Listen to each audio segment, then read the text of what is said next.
Namaste. You are watching the Business Kurakani podcast with Mr. Moktan, where we invite industry experts so that you can benefit from their experience and their tips and their guidelines. So today in this episode, we have invited one of the well-known figure in hospitality industry, none other than Mr. Upaul Majumdar, sir. Without delay, let's welcome him in this episode. Welcome, Majumdar, sir. Hello, how are you? Absolutely fine, sir. What about you? Very good, very good. Sir, so definitely I'm going to ask you regarding hospital industry. All right. And whatever I have heard about you, that your contribution to the Nepalese hospitality industry has been awesome. Right, thank you. So, could you put the few words in short, how you begin, how you enter in this industry? I entered this industry many years back. It's been more than 30 years, I would say. 30 years. Yeah. So I was, when I was finishing my school, I was, wanting to start working very early in my life, Wow, at the age? At that time I must have been, maybe 18, 19, 18. Wow. And it was very important, I felt, that, the faster you get into a work or job, it's going to make a big difference. Wow. And during that time when you're passing out of school, I'm a commerce graduate. So most of my friends went to do BCom. And BCom was simple. There's 4 subjects, and one of them is English, and you have a pretty good time in college. And what I felt was that if you want to do well in life, because college is really the start of your professional journey, then it is better that you get into something which is better than just doing BCom. And that's when I chose to do hotel management. So I'm a hotel management graduate from after Delhi. After completing BCom? School. No, after completing school. Completing school. Yeah. Okay. I did, and the other advantage was that I could do my BCom also by correspondence. Wow. So I've done my BCom also. Simultaneously, both? Simultaneously, Wow. except third year I had to give much exams later because exams clashed. Okay. But that's how, I chose to join the hotel industry at a very early age. And it was more driven by the fact that, you get employed very quickly and you become a professional very quickly, rather than just doing a graduation and then wasting a few more years understanding the ropes of how to work. So I thought I'll get a little head start there. Okay. And that's how I chose to join hotels. Okay. Your starting career starts from India or abroad? Yeah. In India, Okay. I've been in Delhi. Okay. I'm a Delhi guy, so I joined the Institute of Hotel Management in Delhi.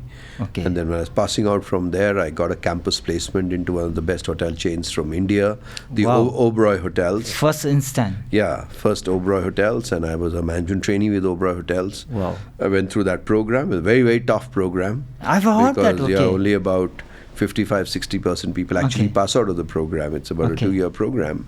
Okay. But very good, excellent studies and practical work experience. And then I worked with Oberoi Hotels. Okay. I was with them for nearly 7 years. Okay. And last I was a food and beverage manager when I decided to quit the industry. And during those days, the industry wasn't about work-life balance the way it is welcome today, but it was all about working. Okay, starting time. Yeah, working long hours and holidays. You never got a holiday because that's the day the hotel would be even more busy because more guests would be coming in. And so I decided at that time that I need to, do something more worthwhile in life. And because a hotel job, to an extent, becomes the same. It's just the people change, but you're still doing the same thing. Yeah. Come in early morning, no time to go back home. No And time you're to go at back it. home. Yeah, and you're at it. And when you're young, it's good because it sets you up for life. Yes. So I think hotels is a great foundation to have because you start interacting. Your customers or your guests are people who are already extremely successful people. And so naturally they're far more demanding, and your ability to satisfy them is great, which you don't think of when you're a young guy. You really hate all those work hours and the way you present yourself. But it gets ingrained into you, and a lot of professionalism gets ingrained into you. Yeah. And I think so I had a good start. Okay. And after which I decided to quit the hotel industry. I did an MBA in marketing. Again? Yeah, I did an MBA because hotel management is a graduation course. Oh. And so after I did my master's in business administration, specialized in marketing, Wow. and then I went on to work with the airline industry. I Okay. worked with Jet Air and then with Air Canada as part of the launch team for Air Canada operations in Wow. India. And after which I realized I went from a place where I used to work 14, 15 hours a day to an airline industry job where you barely work 4 hours a day. 4 hours a day? Yeah. So I went at a young age. How is that possible? Only 4 hours? No, because it's a system. No, because the rest of the time you're networking, you're looking at Okay. reports. You're not really, working hard. Okay. The hotel industry, you're always on your feet. Yeah. And it was very interesting work. It was very nice. I launched Air Canada operations in India. Wow. And but then I felt I needed to do something more substantial in life. And that's when I decided to move ahead and get into consulting and a lot of training. Wow. So in those days, telecom was just starting in India. The IT related services were starting. Retail was going to start. So it was at a very nice juncture where you needed smart people to be working in the service industry. And that's when I remember G Capital started, and they brought in this concept of Six Sigma on how you bring quality processes in service, which is largely intangible, Wow. And so I did a lot of work in that, built up expertise and got into a full-time consulting role. Wow. So I worked across sectors: healthcare, hospitality, retail, telecom, healthcare, a lot of different segments. Multiple dimension. That's right. All in the service industry, everything where you have a customer base and you have people who really make that impact. So it was interesting to get into all these areas and create processes, create quality standards around those. How happened to be in Nepal? So, so interestingly, I used to work across the whole geography. Here I used to work in UAE, in Nepal, in Bangladesh, in India, and then I had a very interesting client in Bangladesh. It was a real estate client, third largest real estate company in Bangladesh. Third largest Real estate company, and they were, used to make commercial buildings, residential buildings. Okay.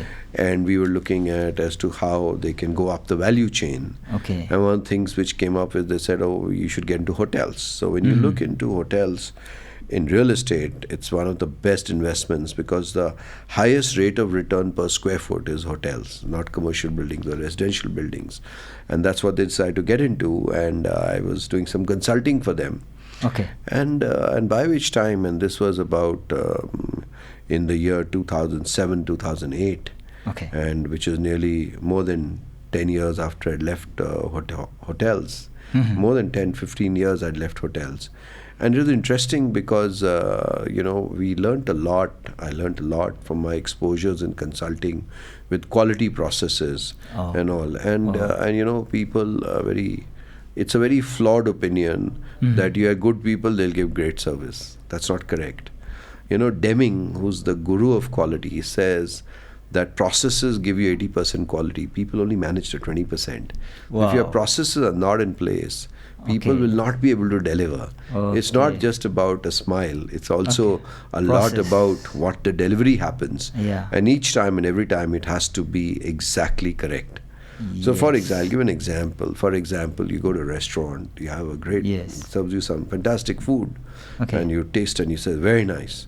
Now when you're going back again, that's the kind of food you want. Yes. Now next time when you go, the food is tasting different, and you say, what happened today? And they said, sir, the chef has changed. So the food is different. So just to give you an example. Same thing happens, when you pick up your mobile phone to make a call or use data, you expect it to work perfectly. Yes. But then but when you start working, network is bad today. Today, thunder, lightning, so things like signal is getting jammed. As a customer, then you're very, very unhappy. Yeah. So all of these businesses work with processes. Yeah, true. And true. so when and I always say this to a lot of service businesses, especially hotels, that where is your process? Then when people come and join, have you trained them on those processes?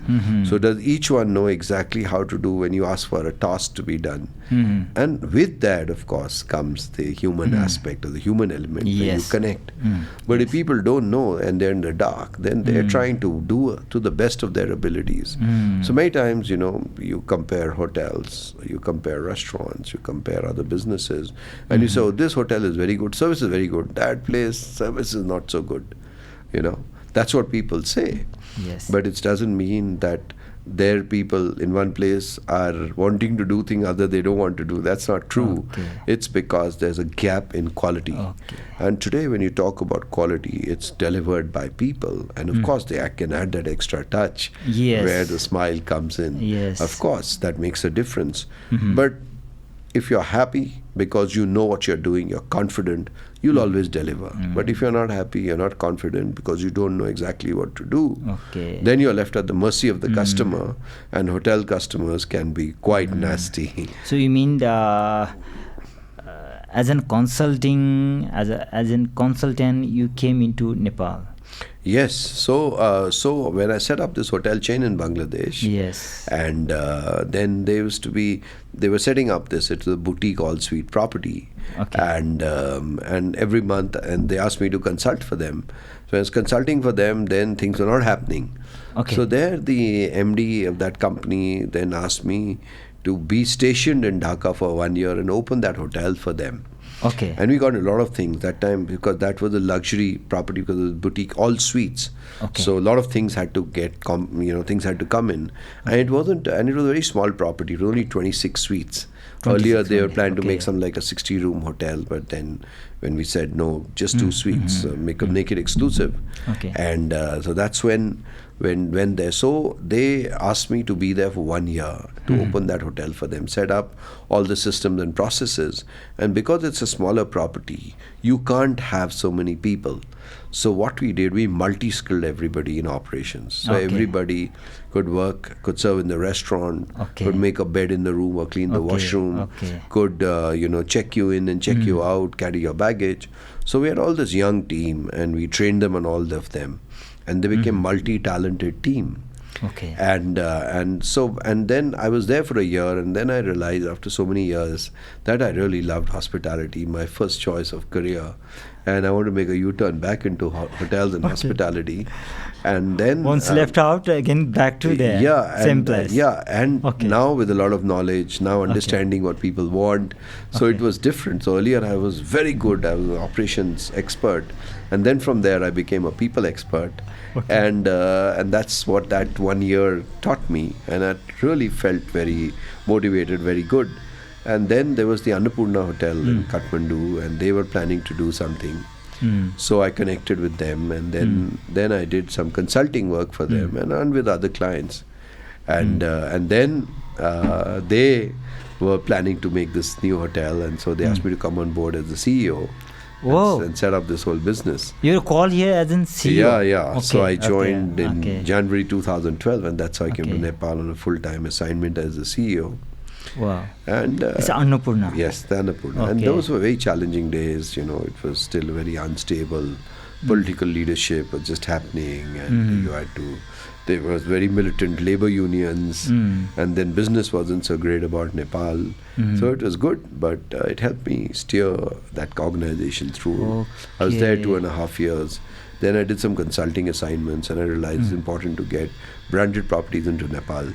So I worked on several assignments like that. And then IHG, the Intercontinental Hotel Group, they met up with me because we were dealing with different hotels to get the brands in. And they asked me, why don't you work with us? You seem to know what you're doing. And I said, okay, what are you offering me? And that's how they offered me the general manager of Soaltee Crowne Plaza. And that's how I joined Soaltee and the Crowne Plaza brand. And then again, we went through a set of challenges where we will turn around the property. And I joined them in July 2015. But in the year 2017, 18, 19, we were the highest revenue earner in whole of South Asia. We beat India Hotels hollow. in Even 2007. India hotel. Yes, all the IG hotels in India, then the big Crowne Plazas. The Crowne Plaza Great Noida, 382 rooms hotel, 280 room property in Gurgaon, flagship, another large hotel in Bombay. And these hotels, they charge a lot of money for their services. But we are able to do that. And what I really liked about Nepal is very nice people. They mean well. They want to do things. So if you show good leadership, it makes a very, very big difference in Nepal. So, the meantime, I interrupt you, sir. Sorry for that. So, you said that, you became the revenue-wise one of the best when you were handling the property as a GM. What were your leadership style there? So I believe in 2 or 3 things. See, one is that what are your goals cannot be different from what are the goals down to the last man. So those should be shared. Then you need a very strong buy-in. People need to understand that this is what we need to deliver. And third, then you have to show very good leadership in every function. You can't have you're the best GM, but down the line, all your HODs don't know what to do. So you need to have the right people. And fourth, very important is rewards and recognition. People need to be recognized for doing right. Unfortunately, many service businesses, especially like hotels. So if you go, you're checked in beautifully. Your room is wonderful. You get great food to eat. Your breakfast is nice. Your checkout didn't take any much time. And you had a great stay. So people say, "How was your stay?" You say, "Oh, my stay was good." And you don't think anything. You don't even think what all went at the back to be able to produce that great stay for you. But if you went in to check in, it took a little bit of time. They found that your name on your passport and your booking name is different. So it took, they start asking you questions. And you say, "Why are you asking me questions? I'm paying you." But he said, "No, sir, for my record, I need it." Then it took you some time because one of the lifts was not working maybe, or it was under maintenance. Only 2 lifts were working. It took you some time. So all of this, you will say, "Oh, their service is not so good," So hotels, like other service businesses, as a customer, you only feel it when something is not happening. So you are programmed to complain. But when things happen, you forget about what actually went through. And it's because the expectation is, they should do that. They expect that to happen. So it's a lot about meeting and matching expectations. So the staff who are working, and the people at the back, if they're not motivated, if they're not recognized, then they feel they're in a thankless job, And that is where, that was another thing which I worked on very strongly at Soaltee and also another organization worked for, is rewards and recognition. And what happens also, you see over the years when you get into a job, and especially in the service industry, you do the same thing again and again and again. You take a waiter in a restaurant, he will take an order, serve food, clear the dishes, clean the table. Next guest, again he'll do. So he's doing the same thing again and again and again. So what happens over a period of time, this becomes very monotonous. Initially, it's tough. Then you learn the ropes. Then you become excellent at it. And after that, you can close your eyes and do everything because you're doing the same thing over and over again. So a lot of these kind of jobs, especially service industry jobs, because they are so monotonous, after some time, people have a lot of boredom when they're doing this. You take a shop assistant, say he's working in a departmental store and his or her job is to scan goods, take out the bill, take the cash, collect, credit card or cash, take the next, again keep doing the same thing. So, over a period of time, there is nothing really there for that employee to be smiling about, So you have to find these opportunities, motivate people, and bring value back into their jobs, into their lives, into their careers, and then they really start performing for you. So it sounds personal, but few people, they used to say me that Upaul sir, he used to be too much blunt and strict in day-to-day operation also. Was that correct? And that was needed, or? How do you say? See, it's like this. If you are going to give rewards, you'll also have to demand performance. Yes. All right? And in Nepal, what I found, the work culture is not as professional as it is in many other parts of the world. Okay. And so my thing is that from the time you clock in to the time you clock out of the hotel or your workplace, you have to be extremely professional. All Yes. right? Yes, you have your break times, those you take off. All right. Yeah. And that's very, very important.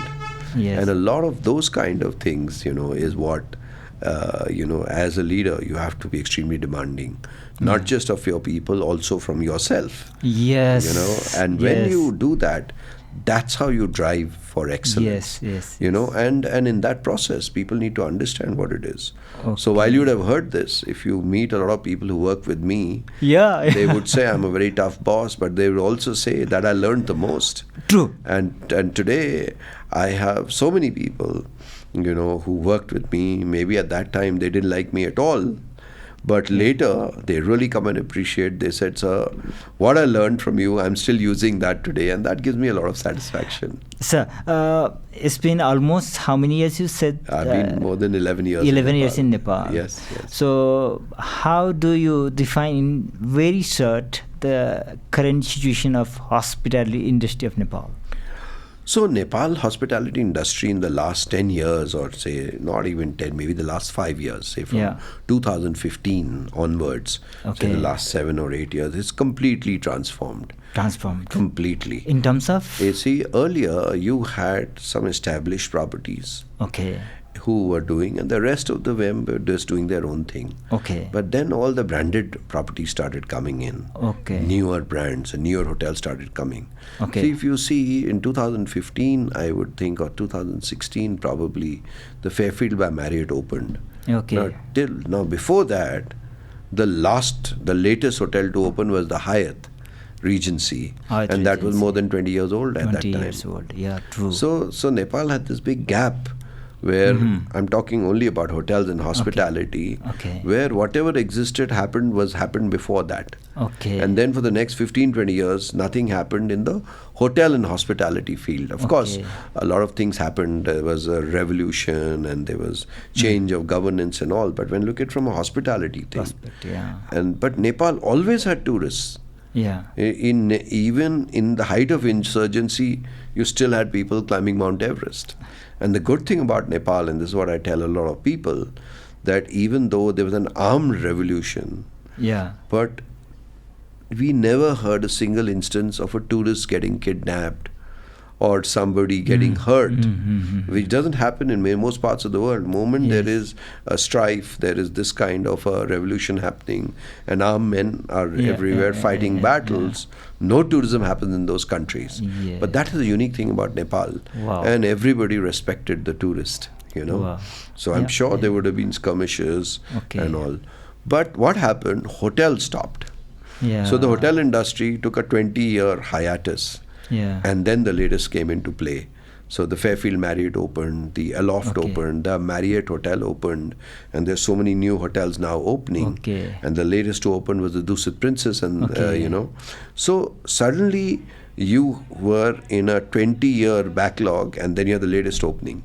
And that changed hospitality completely. So there they wanted young people. They wanted people who are technologically not challenged. They wanted, and your guests were like that. What are exactly the reasons behind booming, as you said that recent 5 years, lots of hotels, lots of brands are coming. What would be the motivation for them coming here? A hotel needs very high investment. All right. So the climate, the financial climate and the investment climate has to be ripe for those investments to happen. All right. So that is what changed. There was Nepal started getting into a certain area of stability. When that stability started coming in, the political structure, and the country structure. So then the economic stability happened after that. Okay. And that's when it became right time for people to invest into hotels. Okay. And then that investment started. And when that started, you also started getting that kind of customers. Okay. Earlier, you didn't get those kind of guests. Okay. So it was like, a chicken and the egg story. Okay. But all that started. I'm very happy for Nepal. Now we've got nearly all the brands already open or opening, and that didn't happen for so many years in this country. Okay. So today there is a high degree of professionalism. And when brands come in today, they don't own properties. They run the properties. They run their brands. They get you the business. And that is very different from earlier. The owner owning the hotel and owner running it, and depending how he and his family members used to do things. And you have a lot of pioneers in Nepal, who actually set it up right from scratch. So many of them. But then today that has changed. Today you can't say just because I have a good feeling in my heart, I will be able to run a professional hotel. No, you should run a homestay. You should not run a hotel, because the hotel needs that heavy investment. You take loans, then you need to get returns on those investments. Yes. And if you haven't done those investments correctly, then you're never going to see returns. I see now, I visit so many hotels nowadays. I go and see projects which have got stuck, and I realize they made such a mess because they did not go the professional way. Today, you have to realize every inch of space you create has to be designed appropriately, so that you haven't created excess space which is not going to earn any revenues for you.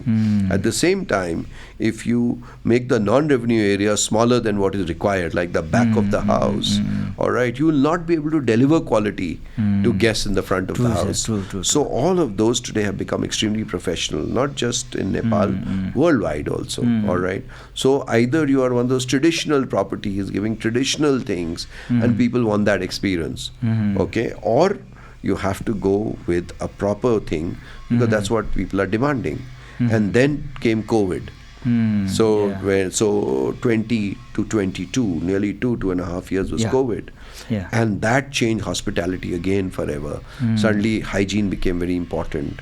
Suddenly people who know what they're doing became very important. And suddenly your back of the house had to be as good as your front of the house became very, very important, because people didn't want to fall sick, whether as an employee or as a guest. So you shouldn't travel and fall sick. And that thing has changed things completely. Now there are a lot of protocols which have come in. And so therefore, older hotels which did not follow this protocol, we just shut down and kept it closed, and now they've opened. So they haven't really taken that leap to understand what they're supposed to do. Will not be able to get that quality of guest, and so naturally that impacts their revenues. And so today, that's how hospitality has changed in Nepal, which is following the trend, what it is globally. So it means that there is a high opportunity for investor as well, you mean? Yes, absolutely. In the hospital industry. Yes, absolutely. So indicators, you'd explain? Indicators, very simple. Look at average room rate. Look at average per cover, what you charge in restaurants, and you have business or not. So today one of the most successful hotels in Nepal is the Marriott Hotel in Kathmandu. And just now, it's season time in November, they're charging $260 a night. It's the average rate, and they're doing 80-85% occupancy at that. While you have a lot of other 5-star hotels which are barely able to get even $100 out of the customer. That's a lot of difference, a lot of gap. It's still the same guy who's coming in, And the other thing is that today you have some excellent non-branded hotels, individual properties in Kathmandu. Very nice ones. Their standards are good, but they're not able to get the rate and the revenue. Because today the other thing what has started happening is sauce. You need to have global sauce and global recognition. And if you have those, then you can charge a higher rate. And this is what I tell a lot of hoteliers, who feel, oh, should I go with the brand or not? I said, you must go with the brand because they've got the marketing muscle.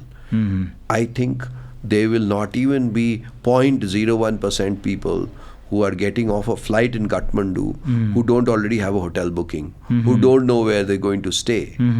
So your number of walk-in guests you'll get is very little. All right.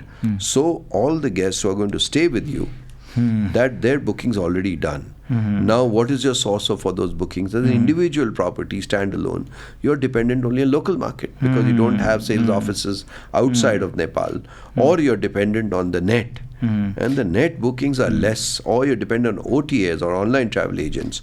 And today, unfortunately, their muscle is so strong, they charge 25-30% as commission, where a travel agent otherwise charges 7 or 8% as commission.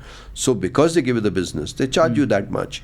Now that much you can't take out from your pocket, so you have to take the rates up by so much. And then when if somebody is going to pay, say, $120, $130, then he says, should I go with a known brand or should I go with an unknown thing? I've heard good things in Nepal. You go to TripAdvisor, people writing nice things, but they're writing nice things about this branded property too. At least I am assured that all the standards will be there. With a local property, maybe the front of the house looks good, but I don't know how it is at the back. So, this is how consumers are today. Today, for example, earlier, you had so many mobile phones. Yeah. So today, there are only very few. Very, very few. What happened? So that's where the difference has happened. So brands are always innovating. They're doing different things. They're bringing in those changes. Like today, sustainability is so big. Today, a brand cannot afford to have a hotel which is not working towards green. But an individual owner probably doesn't even know what that means. Sir, so what if any investor, they want to build their own brand, in creating brand in Nepal, and they want to take out of country globally? Yes. So isn't that possible? Very possible. Very possible, yeah. Okay. But then they have to then get the right set of people on board. Oh, okay. Nepal has some very successful brands. Okay. But those are all individual properties. Okay. They are not a branded property. Okay. There are companies which have started working in that direction. Okay. All right. But it's still in the nascency. Okay. And so, but see, for example, I started my career with Oberoi Hotels. Oh, yeah. Oberoi is a Punjabi surname. Okay. That's what, it doesn't have any meaning. It's a surname. But when Mr. Oberoi set it up, Rai Bahadur MS Oberoi, when he set up, he put in all the infrastructure. Okay. He had a central training place. He had some of the best talents working in the corporate office. Okay. Then he set up all those standards. Okay. And they learned from brand. It's not that. But then they made something better than what they learned. Okay. So when the Oberoi in Bombay started, it was the Oberoi Sheraton. It was Sheraton. They picked up all of that. Okay. When the first Oberoi started in New Delhi in 1965, it was the Oberoi Intercontinental. Okay. So first they tied with the brands, Okay. learned from them and made it something big. Oh. So it's not a homegrown thing that people got a dream, a vision and they did. So if some Nepali chains want to set up, then you have to be able to either buy that talent or learn from it and then make it something better, improve on it. Okay. But your base has to be very strong. And that's what I find lacking in some of the chain properties which are here. It's not just about putting your footprint everywhere and having a chain, It's also about how the system processes are, how the quality assurance is, and are you able to deliver the same thing everywhere. That's how you recognize a brand. Yeah. So for example, I take this very famous brand of noodles from Nepal called Vai. Yeah. Though it's a Thai noodle, it's a Thai chain, I believe, it's a Thai brand. Okay. I don't know how much of that I can find in Thailand or other places, but I know Vai from Nepal is excellent. Now it doesn't matter where I buy the Vai from. It tastes exactly the same. Yeah. Now Vai, from what I understand, in India has 9 factories. They're manufacturing 9 factories, 9 different locations, and they're selling. But the product is exactly the same. Yeah. So if you are able to deliver exactly the same in different things, you can make a Nepali brand also. It's not that you can't. Nepali hospitality is excellent. It's very distinct and different, which you can feel when you go to different places. But then you have to codify it. You have to standardize it. You have to make it happen that it happens. And it's not that. So what I find in Nepal hospitality today, there are islands of excellence. Some property is known for this, some property is known for that. But when everything has to complete work, So just to give an example, if I go to the Marriott, I know what I expect. So when I go to another Marriott somewhere else, I know what to expect. Yeah. But which Nepali chain has that? And they haven't, so for that, they have to make the systems, processes, they have to have the right talent coming in and then develop. You know, I did some work for the Dusit Princess. That's one. I was working as an advisor to the owner, was intrinsically involved in the launch. And Dusit is a chain from Thailand, you know. And it's Dusit. A lot of people in Nepal, you know, they have less a problem with the S and the sh, the sir and the sh. A lot of people say Dushit. And later they say, sir, why is the name Dushit? Dushit means something bad. Why have they called it Dushit? And I said, no, firstly, it's not Dushit. It means Dusit. And Dusit in Thai language means something heavenly, a place in heaven. You know, so that's what it means. But though they are and they are very clear, we are a Thai hospitality chain, and Thailand is very famous for its hospitality. So Dusit has taken Thai hospitality to the world. But they've got all systems, processes at the back end. They've got excellent people manning all of those, and all of them are not Thai. And that's surprising, you know. So if you are ready to invest in getting all the talent, invest in systems and processes, invest in putting all those things together, you can be an extremely successful brand. And brand Nepali hospitality, take it abroad. I think Nepal has one of the very prominent hospitality. All people who come to Nepal, when they go back and ask, "Oh, Nepal, how's the road?" They say, "Oh, road, not so good." "How's the transport?" Maybe okay. You know, how's the food? Yeah, it was nice. How are the people? So, oh, people, excellent people. Wherever we went, very nice people. Welcoming. Yes, welcoming, smiling, you know. How many people in Nepal don't smile? Tell me that. You go on a highway journey, you know, smiling. Very few countries in the world have that kind. So hospitality is at the heart of Nepal. Welcoming is the heart of Nepal, all right? And that's what Nepali people do. They open their heart out to you, you know. And that's why I've been here so many years and trying to work with this hospitality industry to bring in professionalism, to bring that positive part, which is warm, hospitable people, into professionalism. And I think that's what it lacks. And that's what I really work at. And I find that challenge. And when you're able to overcome those and make people like that, then it's so satisfying. So point-wise, the challenges the Nepali hospitality industry facing? See, currently, unfortunately, what is happening is that anybody who is smart does not think he has a future in Nepal. That's the big problem. They go abroad because they say, I have a future there, but I don't see that happening. So I think that's one of the biggest challenges for Nepal. And one is that. Second, what happens is Nepal is still developing its infrastructure. So infrastructure is a big gap. And since you're creating things literally from scratch, then it has to be done the right way. So for that, you need to have the right set of rules, laws, regulations. You know, today, for example, I find it criminal that you are not following sustainability practices. There is no, I'll give a very small example. There is no law in Nepal which forces a commercial establishment to handle the waste which it throws into the public system. So we have to understand that if I take my sewage waste and just dump it into the public drain, and that public drain dumps it into the river, ultimately that river is going to get polluted over a period of time. So we can say, oh, earlier it used to be so clean that today it's so bad. But I don't have system, processes, legislation and regulation to ensure this happens. And what happens with me is I've seen India like that. India at one point in time used to be like that. We, as a kid, I used to live in hot Delhi. So moment it was summer months, we used to get a 2.5 month holiday. We used to never live in Delhi. We used to go across up to the hills.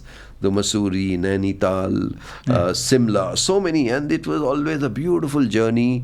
And as the bus kept climbing up, in those days you didn't have air-conditioned buses. You could feel you leaving the plains and going up to the hills, the clean, fresh air and green. It was so good. And now, if you go, you don't find that at all.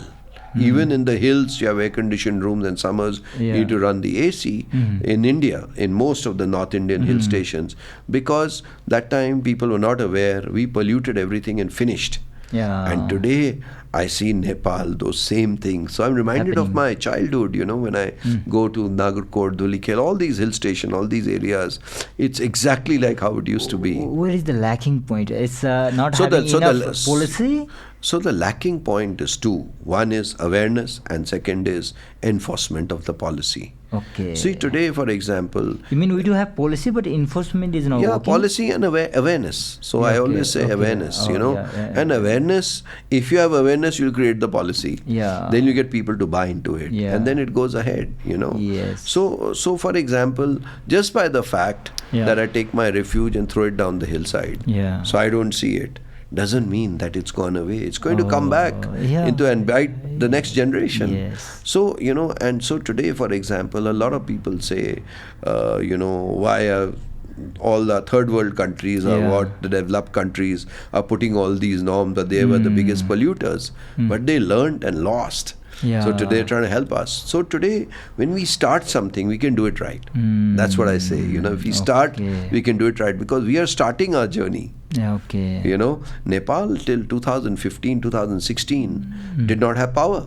There used to be power cuts. I remember 12 hours, 13 hour power cuts. Even and then 18, 20 hours. Yes, and then it changed. From 2015-16, we started generating hydropower. That's green energy. And we started giving that across. And today you don't have a power cut. You can have a power failure, but not a power cut. All right. And now with all the power coming in, now we say, okay, now let's set up all polluting industries. That is not correct. So today, now industries are going to run. But what are we doing about it? Earlier in your house, you didn't have gadgets. I used to, when I'd come to Nepal, I used to visit people in the houses, and an average middle class family did not have any gadgets. They did not have fridge, they did not have television, they did not have all of this. Why? Because they didn't have the power to run it. Today, you've got all the gadgets and everything. There's the power to run it, but then all of that is creating a pollution. So why aren't we insisting that all your electronic gadgets have to be green? That they consume the lowest power. Just because I have power, I don't have a legislation behind it. So in India, for example, every equipment has an energy star. So if you buy something cheaper, it's going to cost you much more to run in energy. It's like that. A hotel has a lot of norms. A hotel cannot release any waste into any public system, whether it's air waste, water waste, solid waste. Everything has to be treated and within that thing and then go.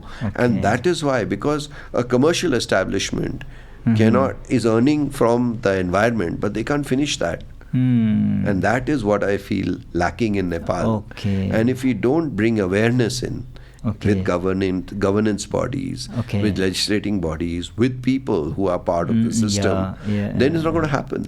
All right. Already today, I know hotels in Europe which charge more because they are a green hotel, and people prefer staying there because they feel guilty that I'm not taking care. Today, you go to so many airline websites, there is a carbon offset fee which you can pay. You see, whenever you're traveling, you want the cheapest fare, right? But people are paying that carbon offset fee because with that money, the airline is able to influence somewhere else and buy carbon credits. So you actually offset the carbon which you are consuming sitting on one seat for that aircraft to go from place A to place B. So when so much of awareness is there in the world, we can easily bring that into Nepal and make sure Nepal remains this lovely, green, fresh air, beautiful environment, instead of getting spoiled like others have and then learning and then bringing those things in, because by which time it's too late. Sir. Other challenges? So the other challenges which are there is of actually getting professionally trained manpower. We don't have training institutions. We don't have trained manpower available. And what I find, when I speak to a lot of hotel owners, and I say, you're not spending money on training. So they say, sir, moment we train people, they leave and go away. And my question to them is, what if you don't train them and they don't leave? All right. That is again the counter questions. We have to understand that this is an intrinsic part of working in the service industry. It's a cost which you have to take into account. You can't say that because now my occupancy is 15%, I will not run the air conditioning in the lobby. You cannot say. Exactly, because it's a business cost. Yeah. Irrespective of whether you're doing 80% occupancy or 10% occupancy, you still run the air conditioning in your lobby. Yeah. Right? So similarly, if you're going to hire people, you have to keep running training for them so that they know how to do their job well. And if everybody did that, there would be no shortage of trained manpower. Yes. Because so today what happens is only large institutions train. And they take it as part of their business cost, but then their earning is also much higher because they're giving trained service. And those people leave and go away and join somewhere else. So that's another very big challenge I find for hospitality in Nepal. The other big thing is that we are not marketing internationally. Okay. So therefore, people do not know about Nepal. So, sorry to interrupt you. Marketing means that, okay, hotel or country itself? Country itself. Yeah. The country has to market. Yeah. See, as an individual, you can get onto a digital platform, put stuff on it, and hope you're going to hit the right things. But the country has to market itself. Yes. All right. And also what happens is that even when you are marketing yourself, you have to think from a customer's perspective. Yes. Why would somebody come and stay in your hotel? That's the question I ask a lot of hoteliers. Okay. They say, oh, because I've got a good bed. I said, doesn't he expect that? He said, yes. Oh, we have very clean bathrooms. Doesn't he expect that? Yes. We give very good food. Doesn't he expect that? Yes. So why is he coming to stay in your hotel? Is a larger why which needs to be answered. He's coming for a wholesome experience. Yeah. So please sell the experience. The experience is not just your hotel room and the food you cook. Yes. It's also the site visiting where he can go. It's also the activities which he can do. Yeah. And they say, but I don't control that. I said, right, but you still have to market that. Because that's what I mean by a gap in marketing. There's a country marketing level, and there's also how we look at things, which are far more broader. Today people buy experiences. And as a hotel, you deliver a part of that experience, but you sell the whole experience. That's how people will buy your part of that whole. True, so that's I find is a big gap. You're not marketing enough. And the fifth area which I find is not really happening in Nepal is aligning ourselves to global trends. See, today, for example, we have clean, fresh air. Nepal, the tourism is all outdoors. Yeah. You go to Dubai, most of the tourism is indoors. Yeah. All right? Yes. Our tourism is all outdoors. Yeah. Okay? True. But so why are we just selling Chitwan, Pokhara and Kathmandu? Yeah. We have got fantastic outdoors in so many places. Yeah. But we never do anything about all of that. Okay. And for that, there has to be a basic tourism infrastructure we need to set. Okay. Simple thing is a clean toilet. Okay. Now the tourist, if you're going to go on a bus journey across a period of time, then you need to be able to use a toilet. Yeah. That is very lack. So those basic infrastructure. You need to have very good eateries which are selling wholesome, clean, hygienic food. Yeah. But we don't have that. You have a roadside stall. There is next to a drain, there is cockroach, there is fly, there's all of that. And he says, oh, sir, I can't charge like a hotel. But if you go to Thailand, even a road street vendor has a license, and he is also giving you absolute hygiene things. He's wearing gloves. He's keeping things refrigerated. Even a roadside street vendor for street food. Wow. But we don't have that here. Forget about anybody doing anything. So those things, I feel, which I call basic tourism infrastructure, is missing. So therefore what happens is that for a larger foreign tourist, because we want people to spend more money, so tourism gets as an economy going up, but for that these things also need to get created. If you have a roadside vendor who's making pakoras by the roadside, is making things, there's flies, there's this, then you need to have those kind of tourists who are going to buy that. Otherwise you're not going to have. So these things need to happen in Nepal in smaller places. So why, a lot of time, why do people go to this quadrangle? Is because that infrastructure exists there. You go to Nagarkot, Dhulikhel, you can get a clean toilet. You can get hygienic food. Maybe it comes at a price, but that's available. But you take somebody to some other place, you don't have that available. So these are things, I think, which make a big difference. Thank you, sir. So what I have heard that in Nepal, as you said, after 2015, lots of hotels are coming. But still, from other part, the people are saying that okay, demand and supply of these hotels were not stated properly. Do you agree on that? See, if you talk in absolute numbers, you will agree. You will say demand is for X, your supply is Y. But you have to segment that demand and go down and change it. The demand today is for quality branded accommodation at a higher price. That is in short supply. You have a lot of hotel rooms available, but you don't have quality products. So I take this example of Nepalganj. Earlier when you went to Nepalganj, there were those 2-3 hotels only. So I got a lot of opportunity to go to Nepalganj because Soaltee set up the first 5-star hotel in Nepalganj. And because I was here, I used to go to that hotel and see how things are and all. Initially, it was very tough for them because no one wanted to pay a 5-star hotel rate. But after the Soaltee came, 3 more hotels have opened in the private sector. Maybe not 5-star, but definitely having very high standards. And today, everybody gets a good rate. Nepalganj today has 8 casinos. 8 casinos. It used to have only 1. I remember the friend of mine, he owns the Sneha Hotel. That's the only hotel which had a casino. Maybe it didn't do too well. But today there are 8 hotels with casinos, which means it's in the 4-star or 5-star category and doing really well. So, so that's the demand and supply situation. Moment you create quality product, you have a lot of demand for it. And there, Nepal is a huge shortage. You tell me outside of Kathmandu, how many 5-star hotels are there, which I mean by quality properly giving the standards? How many 5-star hotels are there? Rare. Very few. Very few. All right. So are we trying to say that tourism in Nepal is only Kathmandu?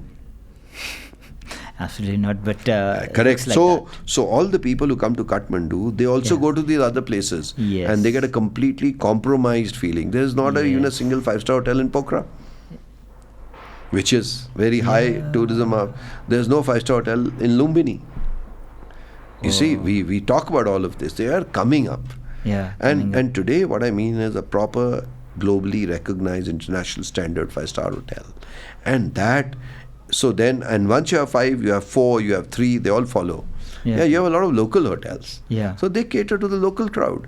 And that local crowd is not tourism which comes from outside. That is domestic tourism.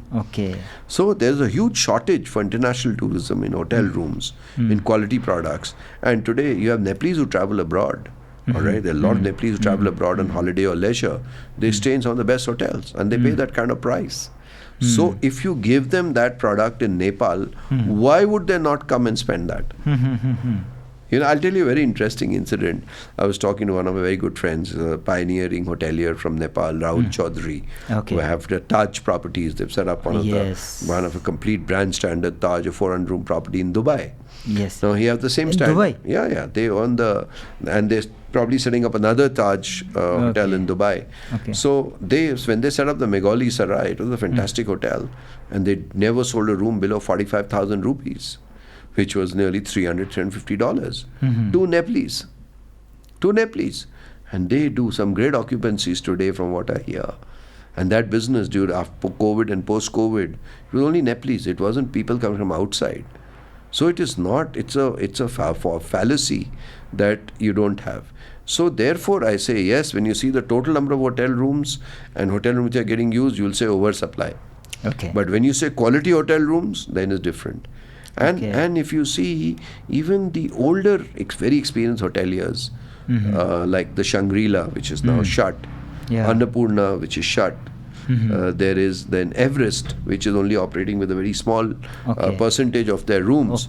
They are all upgrading. They are all bringing in international brands. All of them are already signed up or bringing in international, absolutely quality product. Now, why would these guys go to do that is my question. Because they know the hotels, they have the business, they were running it. Why would they shut down and try to build brand standard properties? The reason is they understand the market, I think, better than all of us, because they've been running it, earning from it and all. So the Shangri-La is signed up and it's going to become an intercontinental, state-of-the-art, brand new. Wow. The Everest also, I believe, is talking to some foreign chains, Okay. and they'll be bringing in and they'll be doing renovations now to Okay. change it around completely. So that's where the market shortage is or shortfall is. Okay. So it's not total rooms. Okay. And when you go to any market, you will have rooms at every price point. Okay. Nepal will also have a price point. But where is the shortage is in quality 4-star, 5-star accommodation, which are globally standard. That's what I mean. Wow, that's the things. See, one more the queries that I heard that hotel standard not going up is because of not having professional building hotels. This what do you call real estate people building hotels, that is also causing the problem in hotels. Do you think so? See, what I would say is that you have to understand hotel investor and hotel manager are two different people. Yes.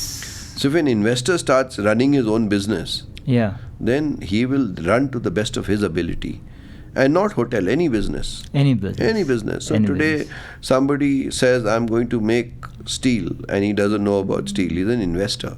Yeah. So if he says, I will run steel because I read about it and make it, he'll not be able to make it, right? Yeah. So every business is like that. The Okay. thing with hotels is people say, what is there? I know how to cook food. Just have smiling service. Make sure everything happens on time. That's very easy.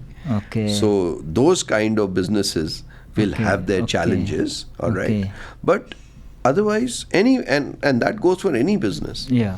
Just because you have the money and you say this sells, so let me start selling it. Like let's take a business. Somebody says, I will sell sarees, all women buy sarees. So I'll just import the sari and start selling it.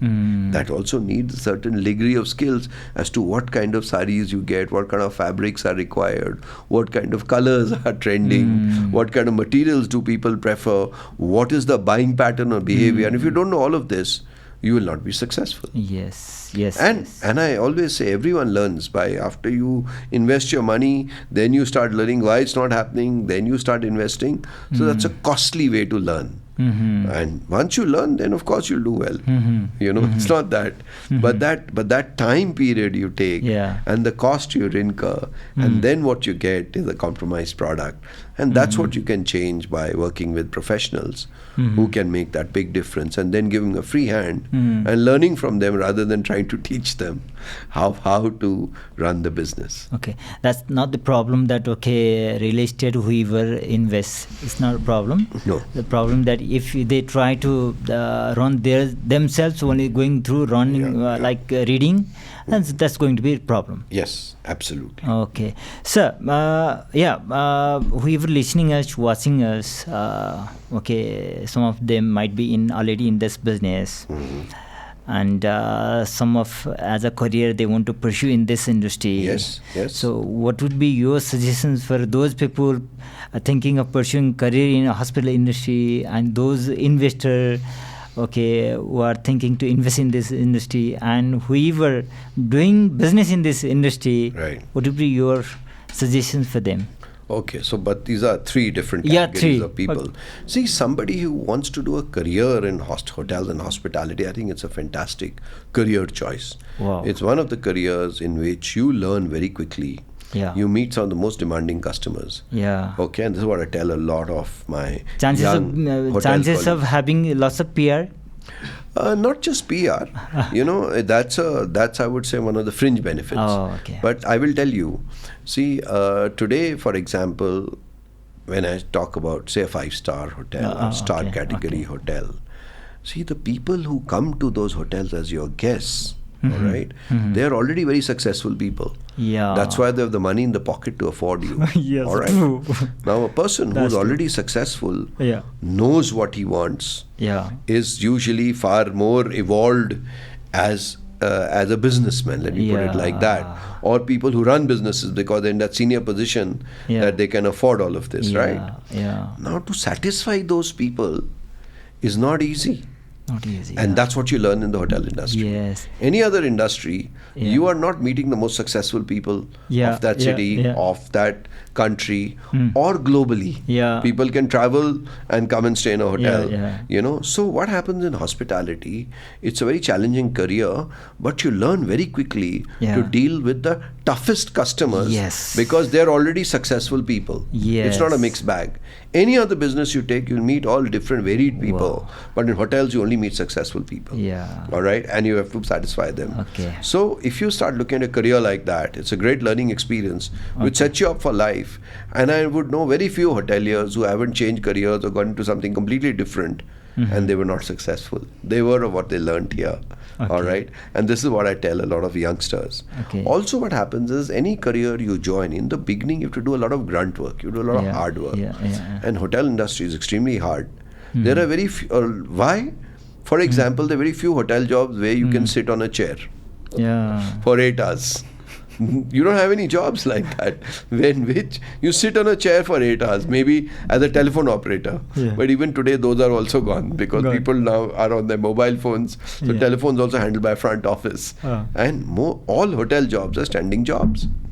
Including GM. Yes, GM in his office he can sit, but a GM is on a very different. So if he doesn't take regular rounds and if he's not seen outside his office, he's going to lose his job very soon because he won't know what's happening. So that takes a lot of physical toll out of people. So you have to be. So a lot of people leave the industry because they're not ready to put in that physical toil. Yeah. So besides your brain and learning and dealing with guests, it's also a very physical job. Yeah. It needs you to be physically very, very active all through the 8, 9, 10 hours. You know. So you have to be prepared for that. If you're prepared and you take that as a choice, you will do it. It's like hiking, you know. You say, I must hike to reach the mountain. I will do hike every Saturday, and then you'll be successful. You just say, okay, now go up, then you puff, pant, and then you're finished. But if you do hiking every week and you prepare yourself for that, then you'll do very well. So it's an industry where you will do very well. But the hard work includes physical hard work, which you have to be prepared for. And then it's, and as you learn, you go up. You have to be able to also take a lot of, how do I put it, you mentally also have to be a very strong person. Because when a guest is upset, we have to understand he's not upset with you, the person. He's upset with you, the brand, or you, the organization, not meeting or delivering up to his expectations. For example, any guest knows, he says, oh, you got this food, it's not even it's gone, it's cold. Now he's going to say that to the waiter, knowing fully well that waiter hasn't cooked the food. It is cooked by a chef in the kitchen. But that person who's the waiter at that time can't turn around and say, excuse me, sir, I didn't cook the food. Can't. He has to apologize and say, sir, yes, please accept my apologies. Could I get this heated for you? Should I get you another portion? You know? So why? When he's apologizing, he's not saying sorry that I was at wrong. He says sorry, we as an organization were wrong. So your ability to be able to handle this change from I to we, that's where you have to be mentally very strong and prepare yourself for that. And if you are not doing that, then you'll say I have a very negative job because I get shouted at the whole day.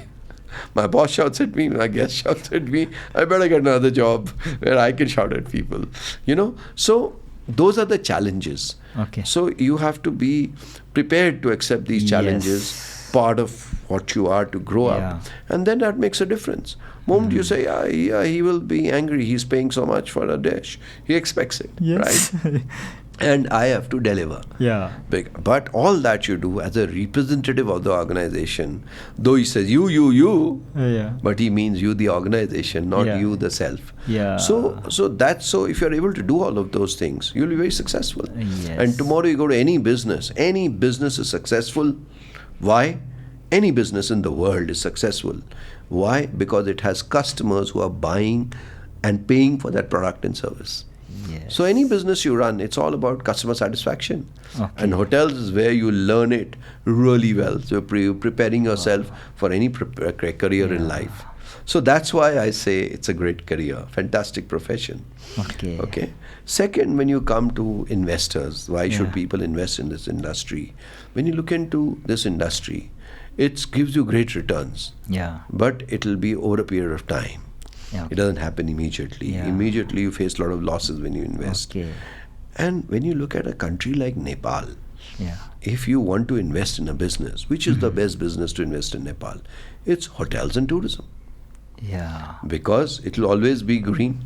Yeah. It has a perpetual life. Yes. All right. It has a perpetual life. Yeah. And you're doing great for this country. Yeah. Why do people want to come here? Because of what Nepal has to offer Natural. to a tourist. Yes. Yeah. No one comes here to study engineering. You'd rather go to Germany and study the best engineering things in their factories there. Right? Why would you come here? Yeah. You know? Yeah. You want to understand about Kaizen and quality, you should go to Japan and learn from there. Yes. So why would you come to Nepal? To enjoy what Nepal has to offer, which are its natural resources. So if you are a Nepali, shouldn't you be setting up a business by which you can get people to come and showcase your country? Yes. So it's not just about return on investment, it's also about choosing where you want to go, what you want to do. And for existing hoteliers, people who are already in this business, the times have changed. Every industry has changed. Yeah. So you have to change with the times, otherwise you'll perish and you'll fall. Yeah, true. You know, That's true. there was a time. Hard truth. Yeah, hard truth. Yeah. There was a time when one of the most successful brands in the world was Kodak. Yeah, Kodak. Used to make cameras. All right. A very big successful company in the world was Xerox. Used to make photocopiers. Yeah. Today, those things are over. There is no Kodak. Yes. Today you don't need to photocopy. You just scan on your mobile and you can send the document. Yeah. You can print. You need a printer and you need a camera, mobile phone. Yeah. And you obliterated the use of a photocopier. Yeah. Earlier you went to make a photocopy.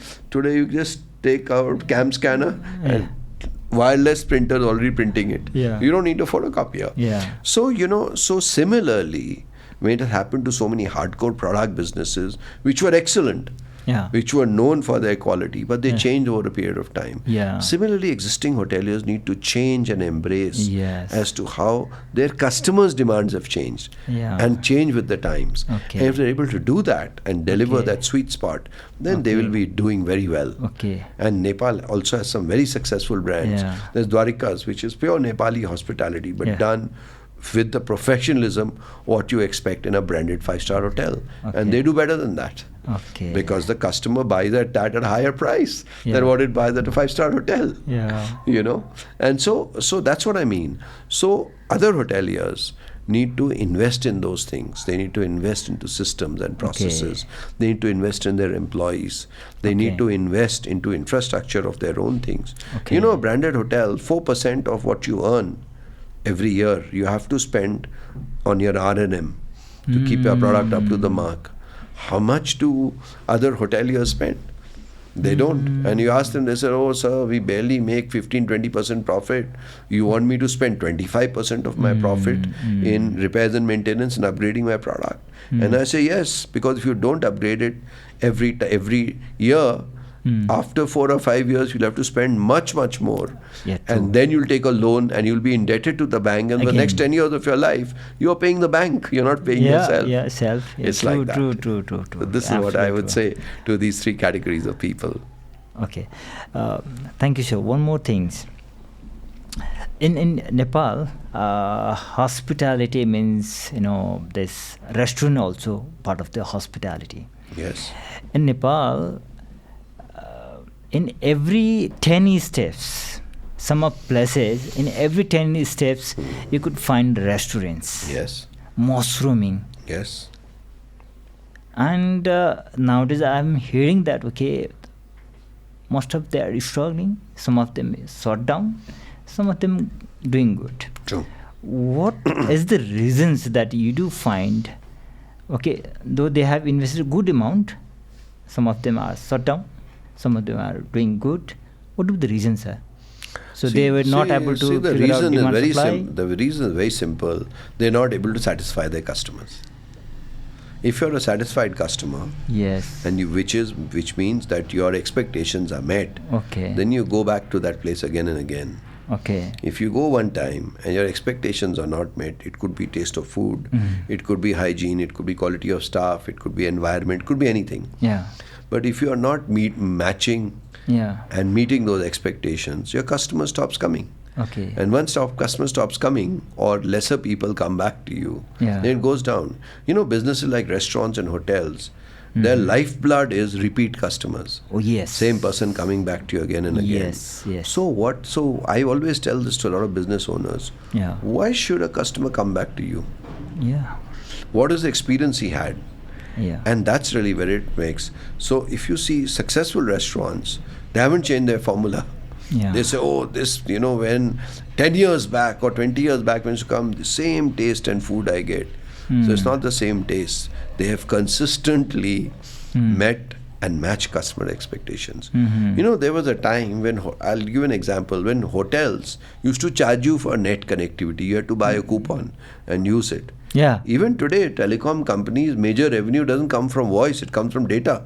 Because they're selling the data. Yeah. But you go to any restaurant today, first thing you do is you ask, what's your Wi-Fi password? Right? Yeah. So suddenly, you suddenly stop and ask, hey man, is this guy in the business of selling food and beverage, or is he in the business of selling Wi-Fi? Yeah.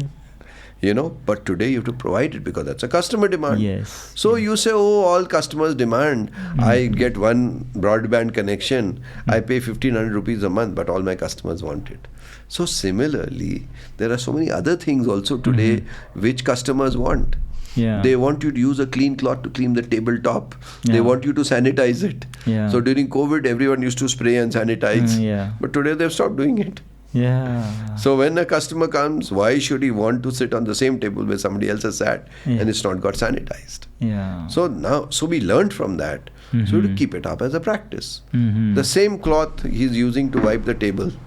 So you're using sanitizer, but cloth is the same. Same cloth he's using to wipe the plate, same cloth he's using. You don't have 4 cloths.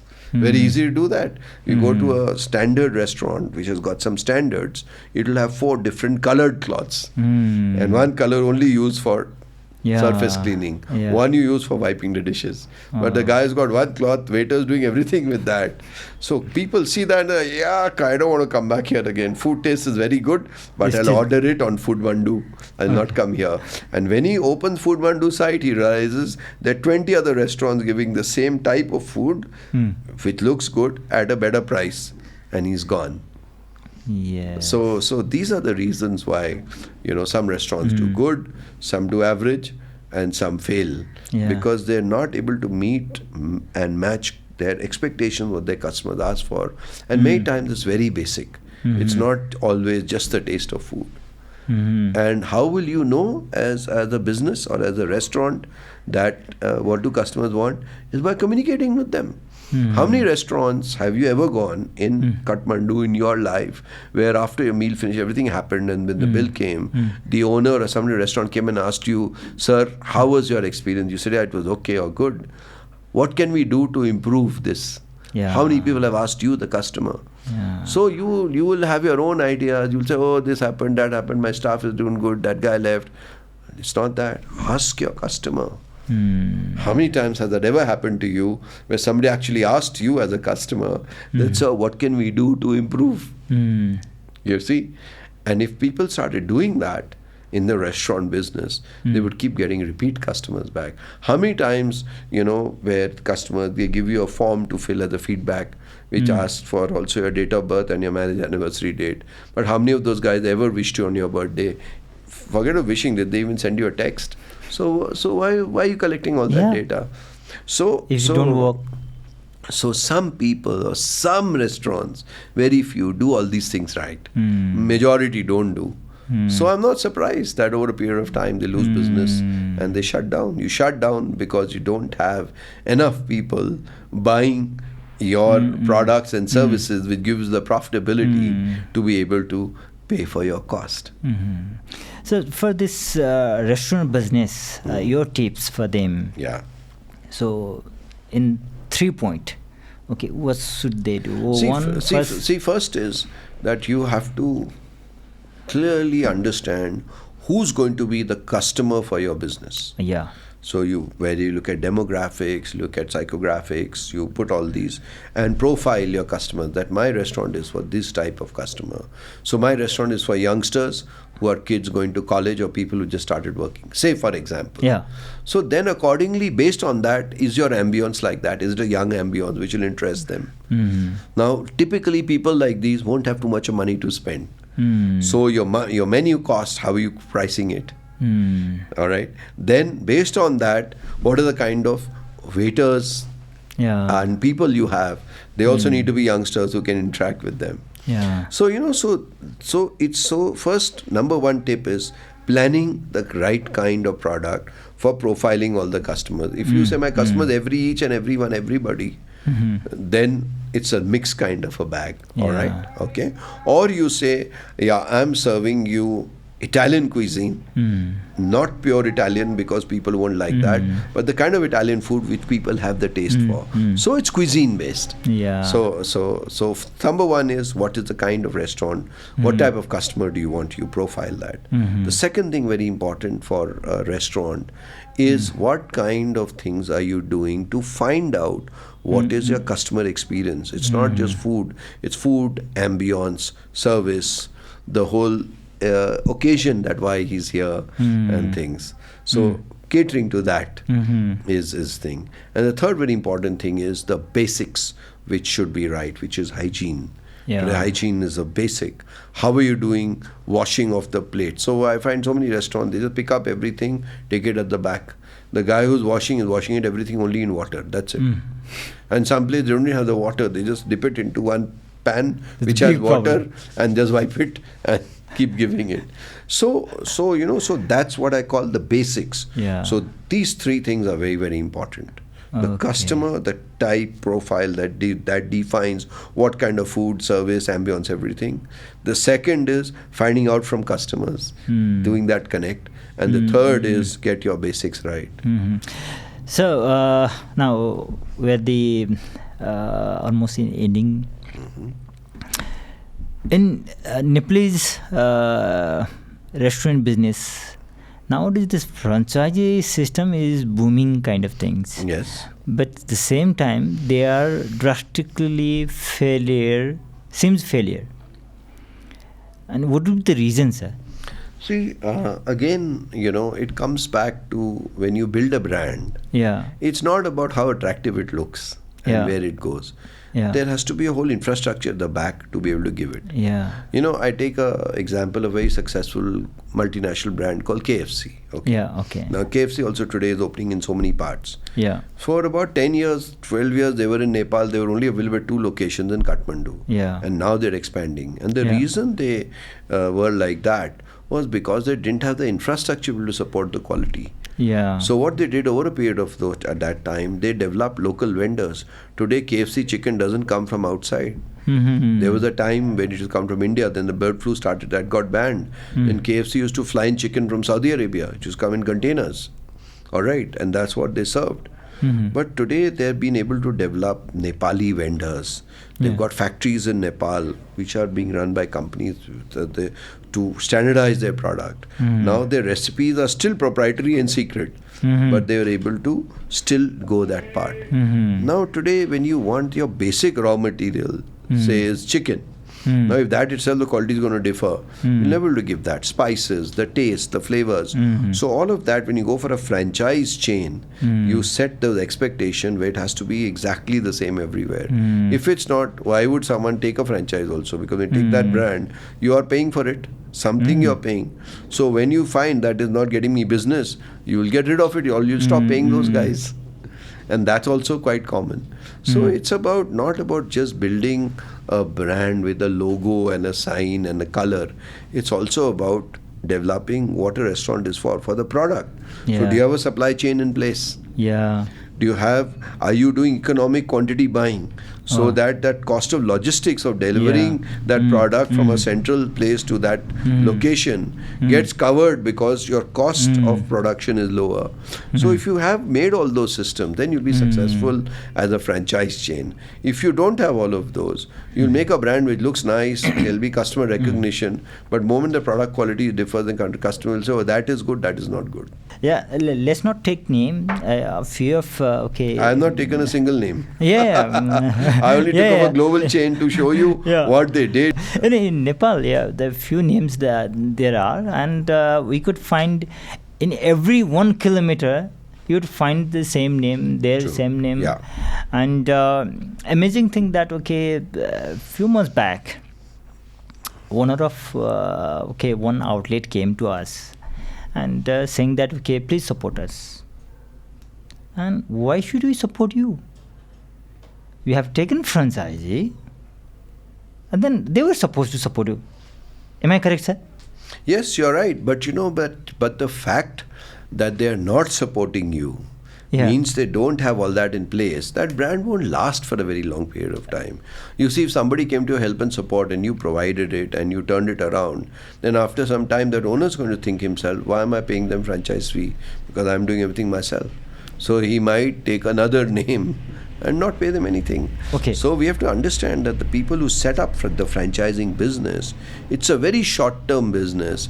If you're just going to put your brand and brand color and advertise it, that's it. Okay. But if the back-end infrastructure and all is not present, then the brand doesn't deliver to the customer. The individual is delivering, that individual outlet is delivering. If that individual outlet is delivering, then it doesn't need a brand. It might need it in the beginning to attract the walk-in. Like I told you, repeat customers is the lifeblood of the business. You start getting repeat customers, it doesn't matter if he changes the name also, he'll still get the repeat customer. So it's a short-lived strategy for that brand. So now the 2-3 queries I do have. Yes. Let's suppose you are placed in such a place that now you can give advice to government. Yes. And they are in the position to listen you. Yes. In this field. Yeah. So true. What are your suggestions for government? See, one I feel is that government should, be fully aware of what is required to preserve tourism for Nepal. Yes. All right. Okay. And they should get all those laws in and have a system of ensuring implementation. Okay. And government is very good at implementation.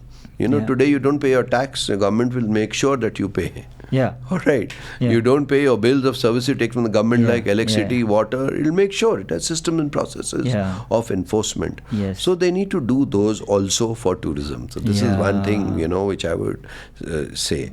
The second thing is that to get buy-in, you have to create awareness. And awareness will not be created by a private sector, because private business, if you run a business, the goal of a business is profit. So if he's not making profit, he should not do anything in a business without making profit. The rest of the thing is called social work, or it's called CSR, corporate social responsibility, for which also the law is to what percentage of your earning you should spend on CSR. So creating this awareness is the government's role or job, and they should do work towards creating that. The third thing is infrastructure.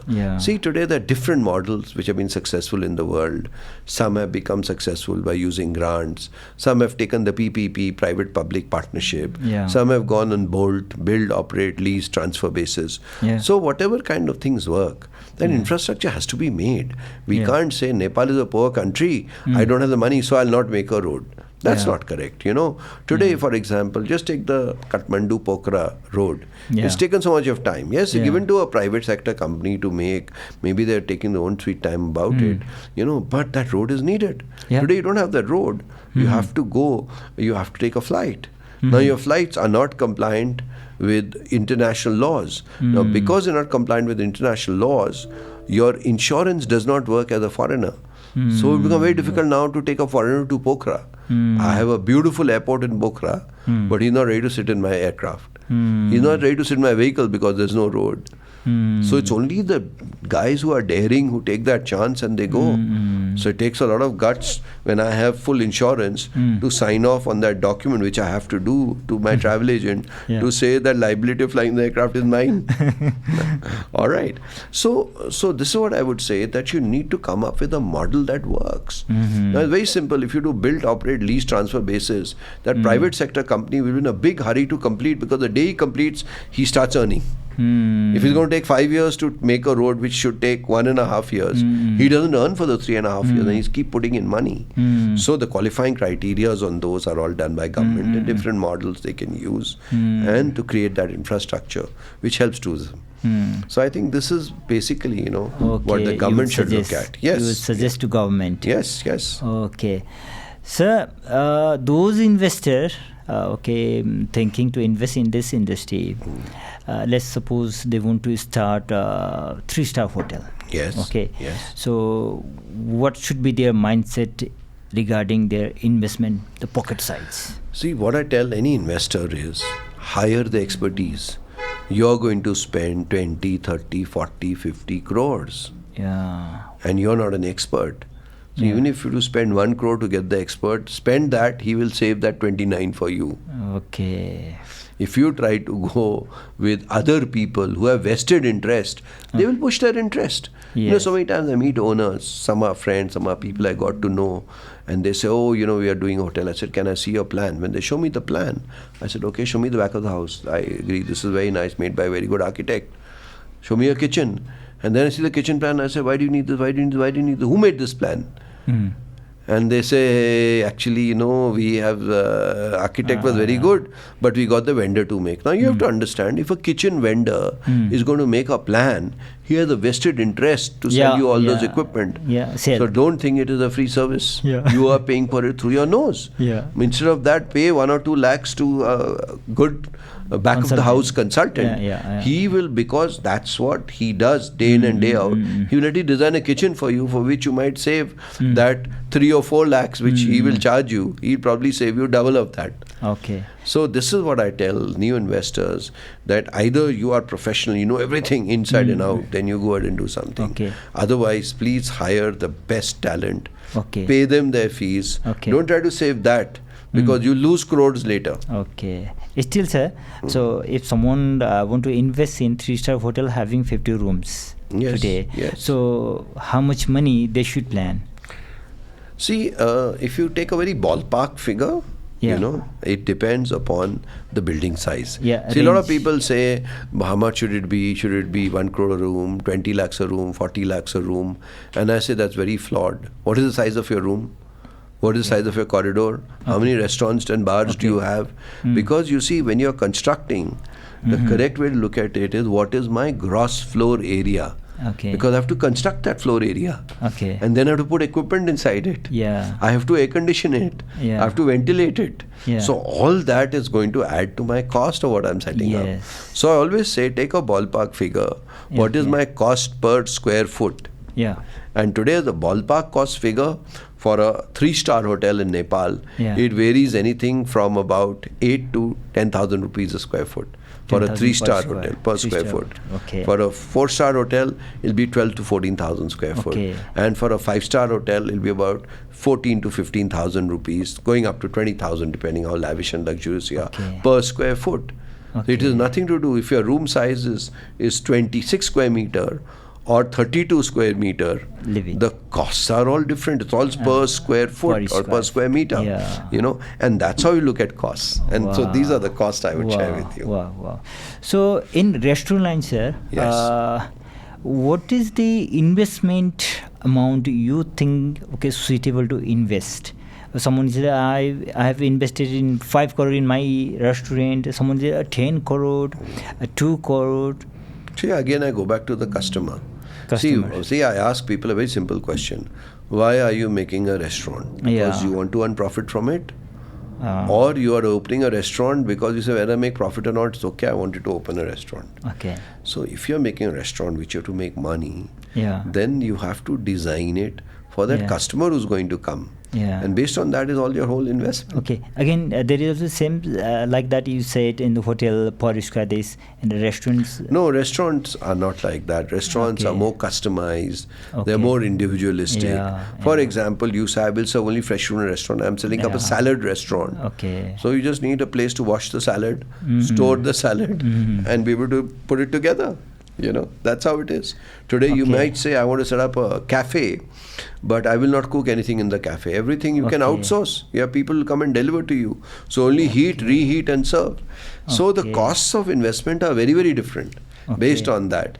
So that's why I'll again say you need to go back to a professional who has to work with you, the owner, to help you realize your dream, that you build something very efficient. Because if you spend cost more, whether it's your own money, then you've taken it out of a bank where you could have earned interest on it and you're not gaining it, or you take a loan from a bank, then you have to pay that bank that interest and pay your loan back, which you have to earn from here. If you don't earn from here, make losses, after a certain period of time, you say this is hopeless, and you sell off that for a song to somebody, and you get out of it and you say, I've learned. So this is what happens, So the rules for any investor is the same. Get your customer right, get the ticket size right, and then design something on that, and take professional help from people who know, because they will ask the right question, they'll help you take the right decision. Please understand, you can hire the best consultant in the world, but the decision is always the owners or the investors. He can tell you, paint this wall red. You say, I'm investor, I don't like the color red, I will make it yellow. It will be yellow, it won't be red. True, sir. So one thing I think we missed out is that what is the challenges about this unionism in hotel industry? The most of the hotels, they're saying that one of the big challenges we're facing is the union. What is your experience in that? See, I have worked with two of the biggest hotels in Nepal. And my experience with the unions have been extremely good. Wow. And the reason is very simple. See, at the end of the day, and this is again comes with education, the union is you're dealing with leaders. All right? And the leader's job is to protect the rights of the labor. All right? Their job is not to jack the owner. All right? So first you have to understand where it is and set the ball game right. The second thing is, Nepal has some very good labor laws. Now, if you are not following those labor laws, where it clearly says this is how you're supposed to, these are the facilities you have to give to your employees, these are the benefits you have to give them. If you're not doing all that, then the union leader who's supposed to point this out to you then has a handle on you, because I know what you're doing. Okay. So then everything starts bordering on, you scratch my back, I scratch yours. Right? So if you follow everything, then a union cannot come and, and jack you. Okay. The second thing is also educating them and working with them to understand they are your labor partners. See, you cannot work. Can you run the business without labor? You can't. Can the labor go without the job? He can't. So once you establish that balance very clearly, then work with them. And this is what I used to do. I had a lot of discussions, and sit down with them to work out that this is my challenge. How are we going to recover it? All right, like I will tell you, one of the hotels I worked is one of the oldest hotels in Nepal. We had a lot of old staff who were old. Who were not ready to go to training class. They said, what this young training person is going to teach me? I have 25 years experience. They say, how old are you? They start the assistant manager in training. My children are older than you. What will you teach me? Now there we had to then work with the unions to say that, look, they need to understand, we need to make a difference, this is how it's going to be. And they work with you, they agree.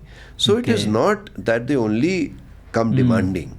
Yes, they come demanding, but you can also demand back from them and set up that healthy relationship, because that works for the benefit of the organization. See, if the organization makes losses over a period of time, they will have to cut costs. And the highest cost for a hotel today is labor cost. It's the highest.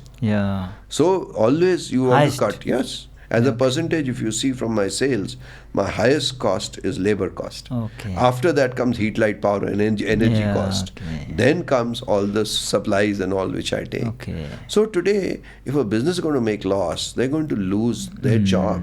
And all the workers, our leaders who are trying to protect the rights of the workers. But if they take that right protection to such a level that they make the business go loss, the owner will not sell off his home and house to run the business. He'll shut it, he'll close automatically because he won't have the money to pay salaries. And that is where this relationship needs to work at. There is nothing to hide to say what is the sale today. Earlier businesses never shared that data. What is my cost? They never shared that data. Today you have to work with them to make them understand these are my costs. These are my things, and then it works towards that. Yes. So ultimately, it's all about leadership. It's about and compliance. It's about relationship. It's about doing the right things and working with people. Okay. And when you work with people, at the end of the day, they will work with you. And those earlier days when the revolution happened, you were dealing with revolutionaries. But it's been a long gone now. So at that point of time, it was very difficult because people were emotionally charged. They felt, oh, you've only been exploiting us all these years. Now it's our turn. But we've crossed that barrier. We've crossed those bridges. The new labor law, from the time it's come, it gives equal right to hire and fire. That's a big thing.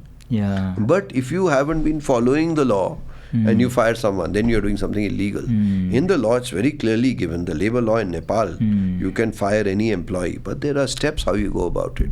First, you have to show that he's not working. People say, oh, because union staff doesn't work. That's incorrect. You have to first do a show cause. You have to tell the guy, you're not working, this is not, you're not doing this. Then you have to have counseling. Those need to get recorded. Then the second instance and third instance, you can fire the person. But straight away you say, labor law, I will fire you. Then what you're doing is not legal, it's illegal. So you have to follow the law in word and spirit. And then it works. And you have to educate your people also. So, some of the companies I worked with, they were very, very strong, very this thing. So I put a lawyer in the middle. And I said, he will speak the language. And he then showed that when you come as representative on the negotiating table, you cannot insult anybody. It's there in Nepal law. You cannot insult anyone. You are come as a representative. It works on owners also and works for the labor union also. You have to respect each other. So if you build in that mutual respect for your labor partner, he's like a partner of your business. You will have respect. Because you demand respect, but you have to give respect back also. Then things work. You demand work, but you have to deliver the reward also. Then it works, So if you're going to do wrong things, then that guy knows of that. Then he's going to use that as a weapon against you. So then you also then build weapons against them, and then it starts deteriorating. So if you keep it at a professional level, if you get all the right kind of things, you will not have those kind of issues. So I left now the two questions. The one question. You still have two questions? Yeah, I do have two questions. So going forward, after 5 years, where do you see Nepalese hospitality industry? I see Nepalese hospitality industry next 5 years going completely the branded way, the way it's happened in other countries. You take your neighboring countries, take Bangladesh, take Pakistan, take India, take Sri Lanka. Today, the hospitality industry there is all branded global standard product and very unique homegrown brands also, which compete with them head on head. So that's how I see in the next 5 years happening in Nepal also. Very professional. Meeting, international norms, global and international norms. Recent age, the big challenge is in human resources. After 5 years, it is. It will be mitigated? So in the next 5 years, if we don't take steps to set up all these infrastructure, we'll always have a perennial staff shortage. So you have to understand today that a person who's working in a branded hotel, why would he work here if he's going to get paid 1/4 of what he's getting paid there? That customer who's coming to that brand is still paying the brand a rate. Now, if I'm a local person, I'll say, look, I'm getting 1/4, so I'll pay you 1/4. Then you'll also get guys who are happy to take that 1/4 and live here. You see? And that's why I tell owners why you should go for brand, because they market internationally. They will not have that much kind of variation. Once you earn money, then you pay people also, and then you get the best talent. Yes. Talent is available for hire. Yeah. At last, Upaul sir, so how long we gonna see you, Upaul sir, serving Nepalese hospitality industry?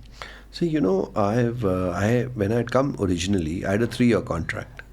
All right. 3-year contract. A 3-year contract. Yeah. Basically, you belong to Delhi. Yes, so I belong to Delhi, I belong to India. No, I worked in other global positions also. Yeah. And I never came here to be here for such a long period of time. After which, I had a 5.5-year contract. And IHG transferred me to Chennai. Okay. I had a choice between joining another company and being here in Nepal. I chose to be here. Okay. So, you know, as long as I feel I'm doing a value add to myself and to my profession, I will be here. Because there's lots to do here. Yeah. You know, so you can innovate, you can get the best practices in, because you can go and see 5 things. Yeah. I always say, go to Thailand, you learn great hospitality. Go to Europe, you learn professionalism in hospitality. Go to India, you'll see how local people get trained to deliver. And then put all that together and make Nepal. Okay. And add then the Nepalese touch. So I see Nepal to be a land of opportunities. Okay. I see Nepal as something which is growing. Yeah. And I see that I can do a lot of value add to that. So, and when I do that value add, that makes me happy. Okay. So as long as I'm happy, I'll be here in Nepal. Wow. There's an opportunity there. And you can add value. Add value, Okay. which Then gives you satisfaction and happiness. You'll You be where, be in a happy place. Okay. Paul sir, thank you very much for your time. So hope our listener, our viewers, they're gonna learn, and they might have learned lots of things. Thank you, sir. Thank you. Certainly. Thank you very much. It was a pleasure interacting with you. Thanks, sir. Okay, friends. So today's edition ends up here. Hope you have learned lots of things. You got lots the guidelines, the tips from Upaul sir. Hope we're gonna do best in Nepalese hospital industry. Yes, there are lots of lacking points, lots of things to do. Still, so whatever you're doing, whatever you're thinking to do in Nepalese hospital industry, let's do it together. So we'll catch up later on again, and till then, namaste.